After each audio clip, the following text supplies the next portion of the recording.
Good evening, my Real News Midday TV family. Welcome back to the channel for another news update. And in the news this evening, man charged with killing 50-year-old at home. The Halfway Tree police have arrested and charged 29-year-old Romario Codner, otherwise called Chucky, of Don Robin Avenue, Kingston 10, for the murder of 50-year-old Leroy Morgan, a mason of the same address, at his home on Sunday, August 30, 2023. Codner was charged with murder and illegal possession of firearm and ammunition. Reports from the police are that about 2:15 a.m., Morgan was at home when Codner and another man allegedly entered his house armed with guns and opened fire. Morgan was shot several times and was assisted to the hospital, where he was pronounced dead. Codner was taken into custody and charged on Tuesday, April 30. A court date for him is being finalized. Body of 80-year-old woman found with hands and feet bound after house fire. An elderly woman was found dead following a house fire in Bamboo St. Anne on Tuesday evening in what the police theorize was the work of arsonists.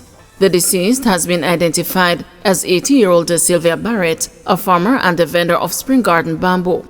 Police say a relative of Barrett saw fire coming from a section of the dwelling and raised an alarm. The fire brigade was also alerted.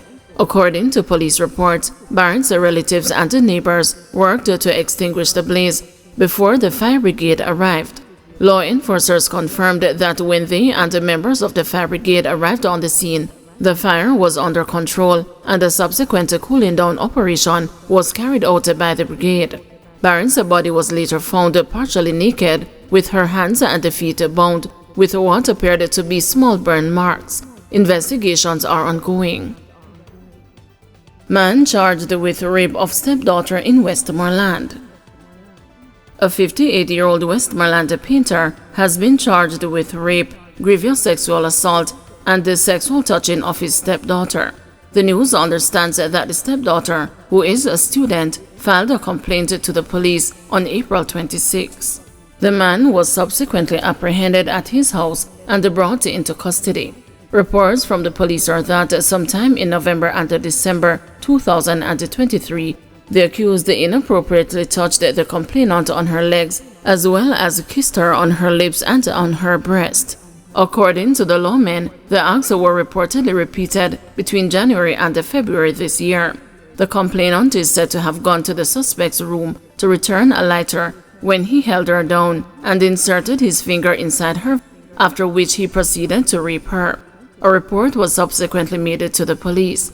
Meanwhile, on Wednesday, May 1, 2024, a targeted raid was conducted at the accused's house. He was apprehended and transported to the Savannah Lamar police station, where he was subsequently charged with the offenses. Mother to be charged after 8-year-old dies in Westmoreland house fire. Westmoreland police are reporting that charges will be laid against the mother, who is alleged to have set her house on fire, leaving her 8-year-old son dead at their Top Lincoln Grange Hill home in the parish. The charred remains of the boy, who police identified as Ramil Richards, were found among the rubbles following a cooling down operation. On Thursday, police sources said the boy's mother will be charged. The mother remains in custody. The incident, which happened on Friday night, has sent shockwaves across the community of Top Lincoln, in Grange Hill, and the wider Westmoreland. When asked to confirm that the mother might have suffered from a mental meltdown, the police said they have heard the rumors. However, the police sources noted that it is for the court to determine whether the mother is mentally fit following a psychiatric evaluation. Richards was a student of Peggy Barry Primary in the parish. Reports from the Morgan's Ridge police are that about 11:40 p.m., Richards was alone in the house when it caught on fire.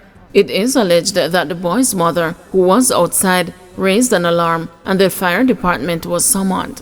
After cooling down operation by the firefighters, the lifeless body of the boy was seen lying on the ground. He was taken to the hospital, where he was pronounced dead. His mother was taken into custody. Meanwhile, speaking with the news, Member of Parliament for Westmoreland Western, Moreland Wilson, expressed alarm at the number of people losing their lives in house fires in the parish.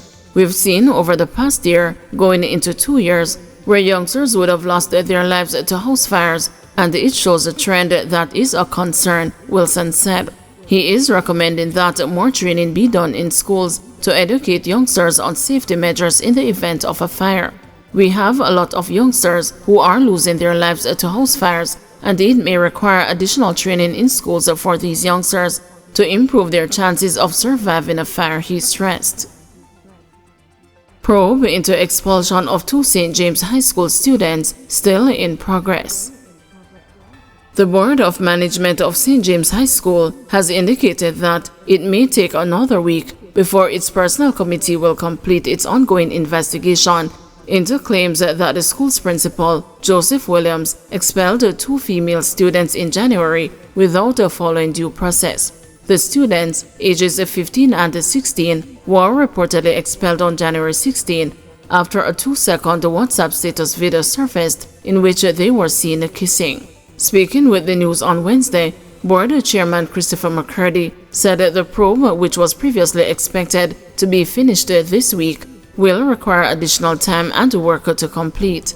Last Thursday, the school board appointed its personnel committee to investigate the claims made against Mr. Williams by the relatives of the 2 girls who accused him of being heavy-handed in banishing them from the school.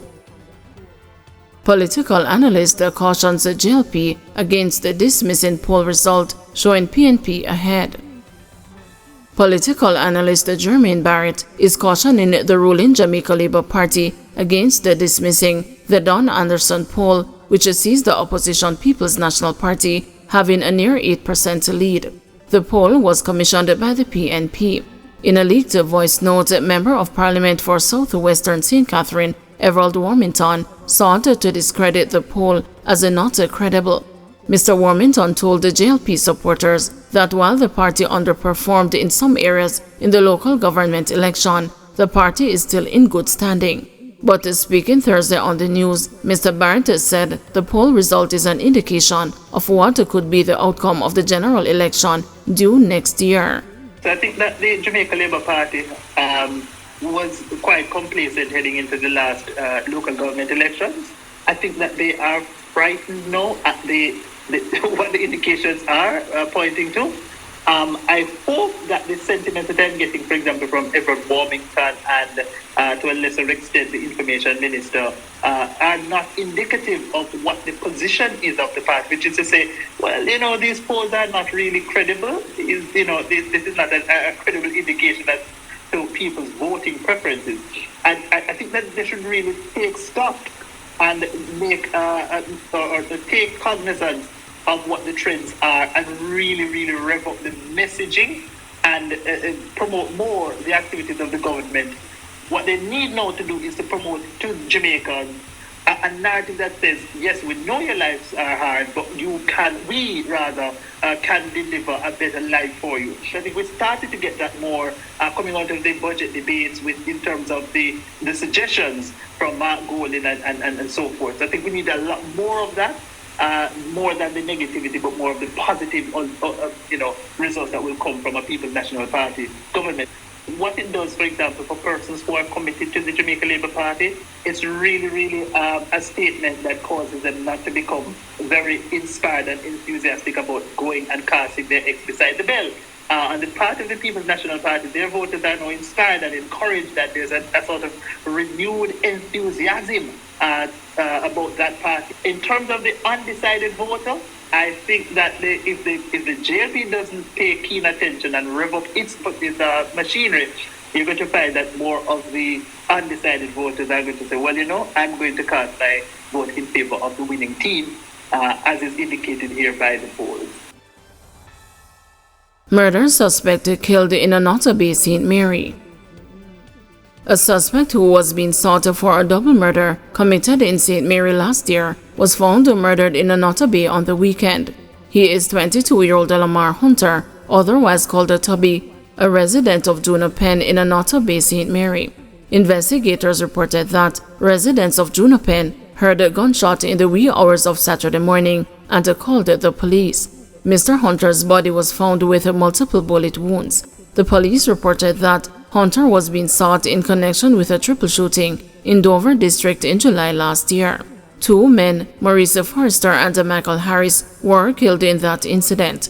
The third victim was hospitalized.